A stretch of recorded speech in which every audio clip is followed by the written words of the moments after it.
ওর social media কেউ চালায় না, ওর সোশ্যাল মিডিয়া ওই চালায়। এটা এটা ওর নয়, এটা ওর পেজ নয়। তোমাদের এতটুকু বোঝা উচিত, যেটা ছেলে যার 20 বছর বয়স, ওটা ওর একটা ফেক পেজ। এটাকে আমরা অত গুরুত্ব দিই না, কারণ আজকাল এটা একটা নর্মাল হয়ে গেছে, কেউ একটা চালাচ্ছে। এর আগেও প্রচুর পোস্ট গেছে, এটা নিয়ে আমরা অতটা গুরুত্ব দিই না। কিন্তু আমার অদ্ভুত লাগলো যে 20 বছরের ছেলের একটা ছবি কেউ একজন পোস্ট করেছে, সেটার সঙ্গে কারোর কোনো সম্পর্ক নেই। আর আজকাল ছবি দেখলে বোঝা যায় যেটা ক্রিয়েটেড ছবি। এইটুকু তো মানুষের বোঝা উচিত যেটা একটা ক্রিয়েটেড ছবি এবং এটা একটা ফেক পেজ। এবং ওর একটা পেজ আছে যেটা ও খুব একটা সোশ্যাল মিডিয়া থাকেও না, খুবই কম পোস্ট করে। কিন্তু এইটা নিয়ে আমি বম্বে ছিলাম, আমার হাসি পেলো যে, এবং তার সঙ্গে আমার কথাটাও জুড়ে দিলেন মানুষজন যারা জানেন যে বিগত 40 বছর ধরে আমি খুব অনেস্টলি একটা কথা বলতে চাই।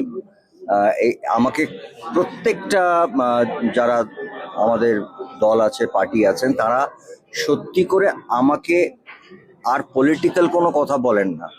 তারা আমাকে ভালোবাসেন, কেউ আমাকে রেসপেক্ট করেন, কেউ আমাকে স্নেহ করেন। তারা সেটা প্রসেনজিৎ অভিনেতাকেই করেন।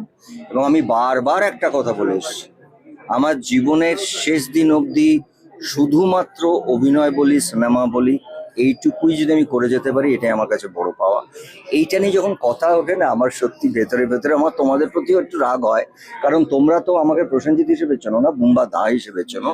আমার যদি সত্যি কিছু বলার থাকে আর করার থাকে, সব থেকে আমি আগে ডেকে তোমাদের বলবো। আর মিশুকের ব্যাপারে আমার সত্যি হাসি পেয়েছে, কারণ ওটা একটা ফেক পেজ, এটা আগেও অনেকগুলো। আর ওরা নর্মালি কি করে আমি বলি, যেটা আমার কারোর সঙ্গে দেখা হলে আমি যেটা পোস্ট করি, তার মাঝখানে বা ডান দিকে বাঁ দিকে মিশু, ওইটা করা আজকাল খুব সোজা।